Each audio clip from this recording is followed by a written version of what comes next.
आप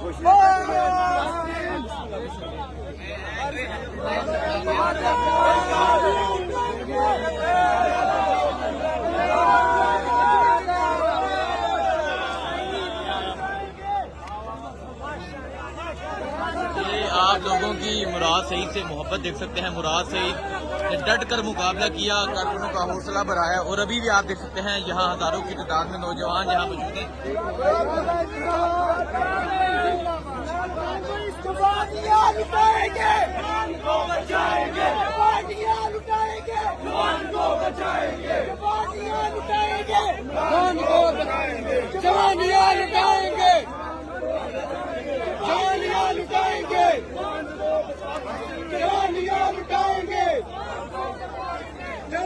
आप देख सकते हैं लोग अपने छोटे छोटे बच्चों को लेकर यहाँ पहुंचे हुए हैं।